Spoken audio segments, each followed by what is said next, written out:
mbona ubutaka burasadutse burasamye.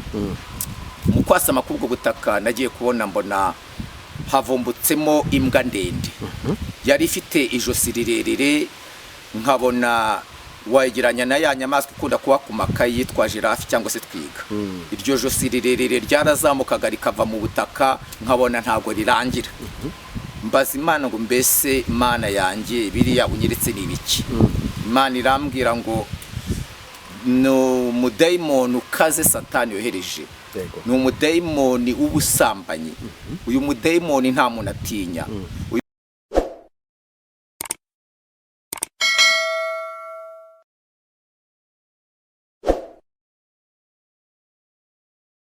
Reka tubasuhuze kandi tubifurize amahoro y'Imana. Mwebwe abadukurikira mwese, abari mu gihugu cy'u Rwanda, abari hanze yacyo mwese, kandi bafite amavuta. No kuvuga ngo nabakozi b'Imana babisigiwe, bashobora gusenga indwara zikagenda, bashobora gusenga umuntu agahindurirwa amateka, haba mu buryo bw'umwuka cyangwa mu buryo bw'umubiri. Niyo mpamvu twongeye kugira umutumirwa musanzwe muzi, ariko nanone mumuzi mu mavuta.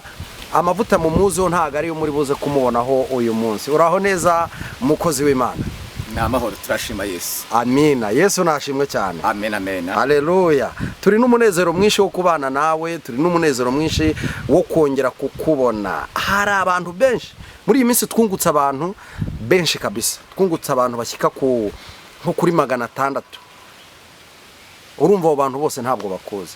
Reka ngusabe kugira ngo noneho ubibwire. Murakoze cyane. Amazina yanjye nitwa Bishop Ndibyare Celestin. Yego.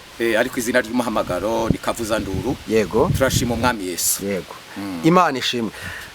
Ntabwo tujya dutinda cyane ko twebwe tuba dushaka gukora ikiganiro gitoya, abagikurikira bakakireba bakakirangiza. Apana gukora ikiganiro kinini abantu batari burebe ngo barangize. Niyo mpamvu rero nagusaba kugira ngo mbere yuko dutangira ivuga butumwa ryacu ubanze usenga Imana. Reka dushima Imana. Yesu Kristo, Imana amahoro, Imana idukunda, Imana ikiranuka. Turagushimiye ko uri kumwe natwe. Uri n'umwanya mwiza w'ijambo ryawe. Nyemerera ubane natwe, abaryumva rigiraho ribavana naho ribashyitsa, kandi abantu bakomerere mu ijambo ryawe. Ni mu izina rya Yesu mbisabye. Amen. Urakoze cyane. Abantu bakomerere mu ijambo ry'Imana. Reka tuguhe ikaze rero kugira ngo utugezeho icyo Imana yaguhaye kutubwira kuri uyu munsi, cyane ko Imana yaguhaye ibintu byinshi uri butugezeho. Karibu, turakwakira. Murakoze cyane. Reka n'ubundi rero dusome ijambo ry'Imana dusanga hano mu rwandiko rwa mbere rwanditswe na Petero, ibice byaho, igice ni cya mbere, turasoma n'umurongo waho wa 17. Aravuga ngo kandi ubwo mwambaza mu mwitaso ari umuntu wese, ari we ucira umuntu wese rubanza rukwiriye ibyo yakoze, nta robaniro ku butoni, mumare iminsi ubusuhuke bwanyu mutinya. Amen. Turanezerewe cyane ku bw'aka kanya keza k'ijambo ry'Imana. Yego. Imana n'urukundo, Imana yaduhamagaye, Imana dukorera, ndavugana natwe ikatubwira amakuru. Turashimira Imana ko ari Imana ivuga. Haleluya. Kuko nk'uko ijambo ryayo rivuga muri Amosi ibice bya 3 ku murongo wa 7, iravuga ngo nta kintu Imana izakora itabanje kugishurira intore zayo zitakira ku manywa na nijoro. Niyo mpamvu rero bimwe mu biranga abagenzi cyangwa abakozi b'Imana nuko akeshi bakunda kugenda ariko bafite amakuru y'ijuru. Yego. Imana ibayishurira ibishwe, Yego, ibyenda kubaho, kugira ngo bamenye uko bitwara, bamenye uko bahagarara, kugira ngo nibagira muri ibyo bihe bigoye batazamera nk'abatunguwe. Yego. Nicyo cyiza cyo kubana n'Imana. Niyo mpamvu rero ijambo rivuga ngo litubwiye ngo kugendana n'Imana. Bakatwibutsa ko hano mu isi turi abasuhuke, kandi Imana ariyo icira umuntu wese urubanza, ntirobanura ku butoni, icira umuntu wese urubanza rukwiranye n'ibyo yakoze. Kandi rikongera kuduhugura ngo tumare iyo minsi ubusuhuke dutinya Imana, dutinya icyaha, tugendera mu bushake bw'Imana. Niyo mpamvu rero maze mu minsi ishize merutse ku bandi mu mwiherero, Imana inyereka ibintu bikomeye.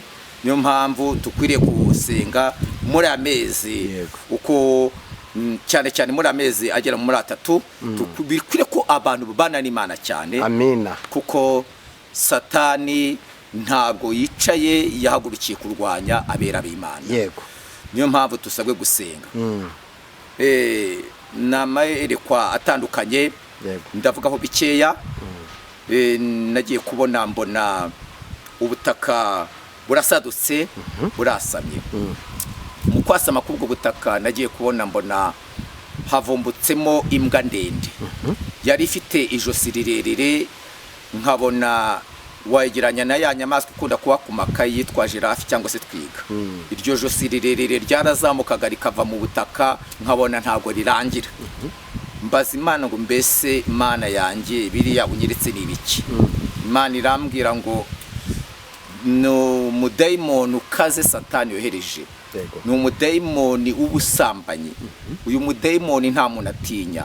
Uyu mudayimoni ntatinya umugabo, ntatinya umugore, ntatinya umuntu ngo nuko akuze mu myaka. Ni umudayimoni ukaze Satani yohereje w'ubusambanyi ngo kugira ngo asenye ingo z'abantu.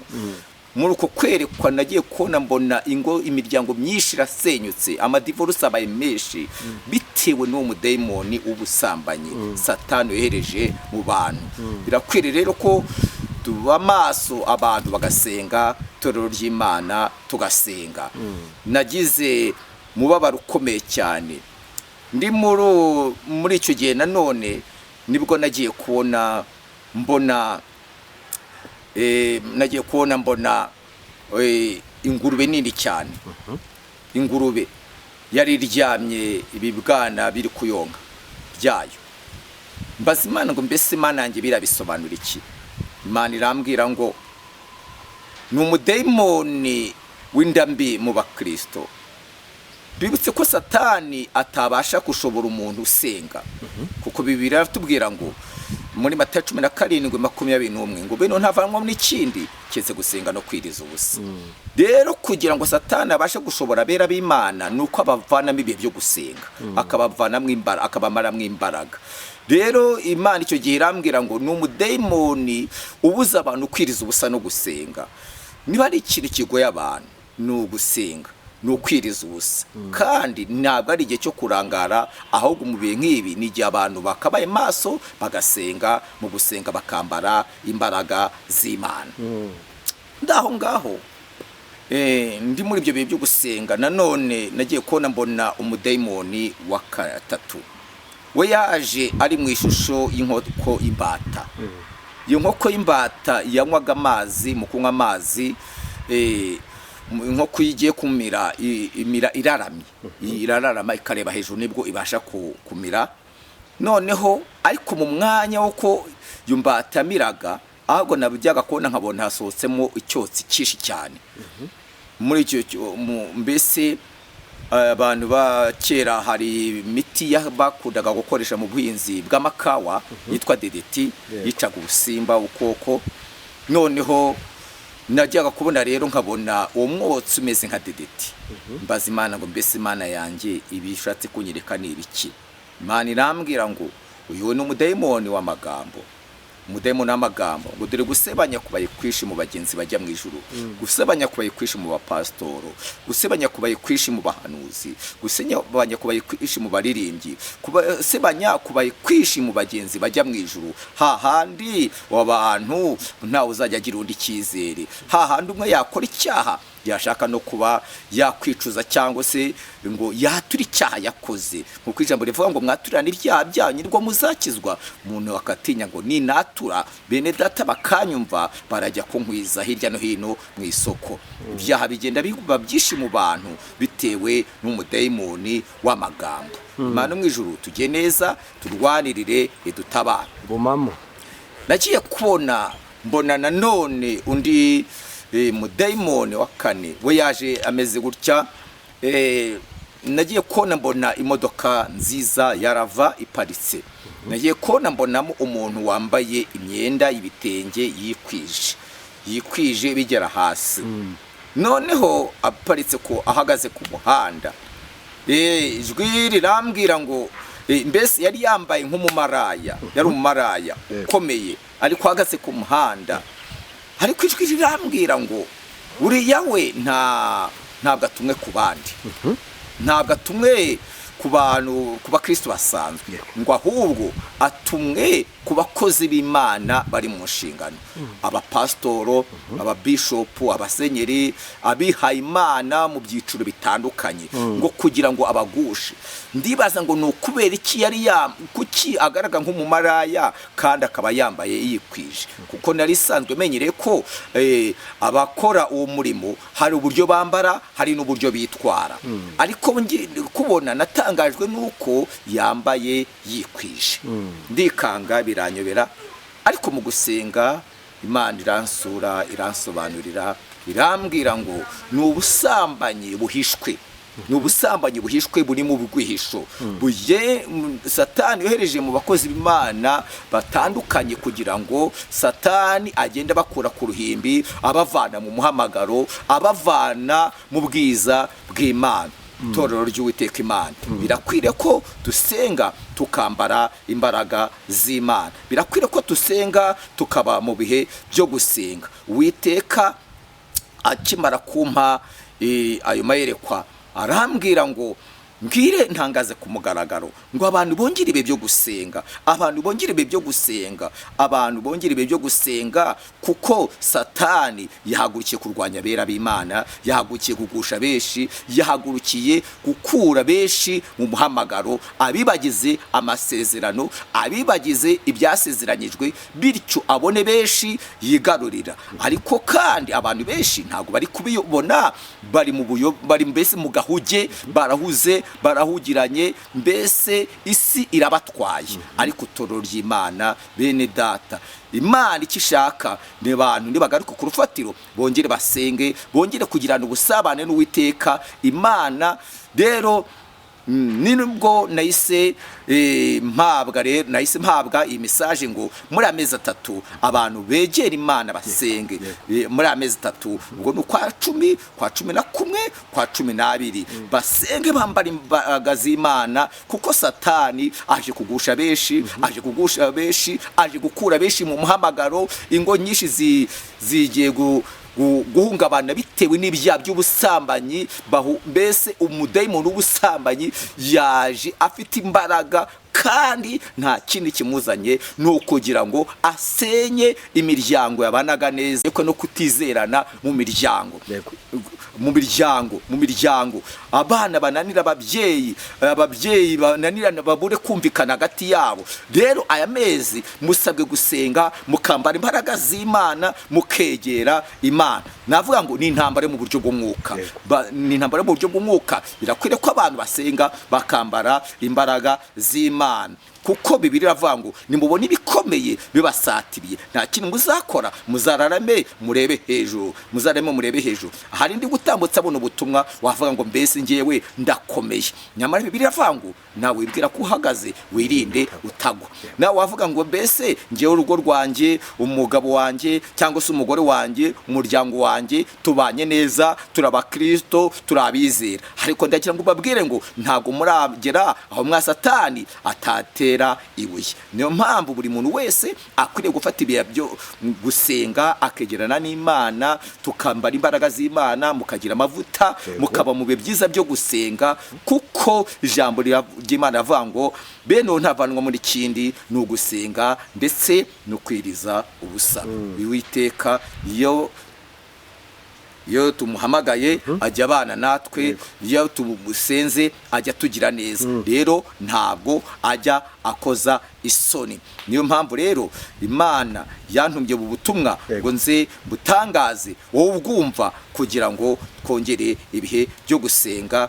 Rero Imana yatubwiye mu ijambo ryayo, ubwo mwambaza mu mwitaso mumara iminsi ubusuhuke bwanyu mutinya, Yesu araza vuba kandi ntabwo azatinda. Uwiteka nabampere umugisha.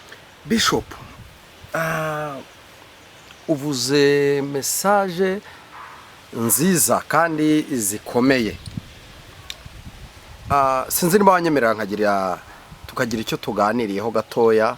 Abakunzi bacu ntabwo turi bubatindire, nababwiye ko systeme no gukora ibiganiro bareba bakagira gute bakarangiza. uyu munsi wa none twabonye abahanuzi bahanura bakavuga iby'Imana yabatumye ariko ntibasobanure neza icyo umuntu yakora kugira ngo bya bintu bikurweho. Ndagira ngo mbere y'uko uva kuri sije yiyerekwa ari ugutambutsa, ubanze utubwire niki umuntu byumvise abadukurikiranye bakora, kuko twumvisemo gusenya ingo, twumvisemo kubura urubyaro, twumvisemo gusengera amezi 3, twumvisemo inyatsi, twumvisemo ibintu byinshi. Bari abadayimoni bahaguruke, kandi nimba ubutaka bwasamira kumira. Ese ni igiki umuntu yakora? Nimba ari ugusenga se, ese umuntu yasenga ate? Icyambere ni ukubanza kumva yuko hano mu isi turi ku rugamba, yego, duhanganye n'imbaraga z'umwijima, duhanganye n'abadayimoni, kuko ikibundi Bibiliya tubwira ngo icyazanye Satani ni ukwica, ni ugusenya, ni ukurimbura. Ariko birikongeka tubwira ngo icyazanye Kristo cy'umwana w'Imana yerekaniwe, yazanywe no kurandura, gukura imigambi yose ya Satani. Rero ni ugusenga, ariko gusenga umuntu akongeraho no kwirinda. Gusenga ni kimwe, ariko no gufata umwanzuro ni ikindi. Kwirinda. Kandi nanone niba wanateshutse waguye muri uwo mutego, ugaca bugufi ugasaba Imana imbabazi, ariko iyo ubutumwa nk'ubu butambuka, hari umuntu wumva ko ahagaze we atagwa, ariko burya nta muntu utagwa. Umuntu wese uri muri urugendo wambaye umubiri yagwa. Ahubwo dushimira Kristo uduha imbaraga akadufata. Rero ni gusenga, ariko no gufata umwanzuro wo kwirinda. Urakoze cyane. Ni ugusenga no gufata umwanzuro kandi no kwirinda. Niba harimo umudayimoni urangaza uteza ubusambanyi, birasaba ko umuntu yirinda kureba ibyo abonye byose, akamenya kurobanura, akamenya kwirinda, kuko iyi ni iminsi turimo, ndetse ni iminsi ya nyuma, ariko cyane cyane ni iminsi ikomereye abakiriye Yesu Kristo nk'umwami n'umukiza mu bugingo bwabo. Bari mu ntambara, kandi turi mu isi dufashe igihe mu ntambara. Ikigomba kudufasha ni ugusenga. Nyakunda kubwira abantu ngo kwiyiriza ubusa no gusenga bikuraho karande, bikuraho umudayimoni uteza ibyaha, bikuraho imyuka mibi. Kwiyiriza ubusa no gusenga, umuririmbyi yaravuze ngo unkamure inkamba zose zimvemo, ngo ariko ngo ninaka ngo nake burinde bucya, ngo umenagure burinde bugira gute, burinde bucya. Ni ukuvuga ngo Imana irashaka ngo duhore twaka, kuko nubwo biruko mu mwuka bikagaragara nk'ibikomeye, ariko iyo uteye intambwe imwe gusa, Imana itera 99 ikagusanga, kandi iyo irambuye ukuboko kwayo ibintu byose biratuza. Imana ishimwe. Iki ni igihe cyo kwiyegereza Imana, iki ni igihe cyo gusenga Imana mu bundi buryo, mu yandi mavuta. Ni igihe noneho cyo kwemera, tugasubira ku karago, tugasubira ku muhamagaro wacu nk'uwa kera. Imana ikongera ikiruka ikatwongorera, kuko yaravuze ngo ntabaza ndagutabara, ndakwereka ibikomeye utari wigera ubona, biruhisha utazutamba. Ariko none aravuga ngo nimba ushaka Imana nanone ukura ibishimwa mu bigawa, umere nk'akanwa k'Uwiteka, kugira ngo icyo usabye cyose kikubere icy'umugisha, kandi Imana ikiguhe. Bishop, reka tugushimire. Haleluya. Imana yavuga umugisha, murakoze cyane. Nyemerera utambutse nimero yawe ya telefone kugira ngo wagukenera abe yaguhamagara nurangiza usenga Imana. Murakoze. Nimero yanjye ya telefone ni 07 88 66 47 20. Imana ibaho umugisha. Reka dusenga Imana. Yego.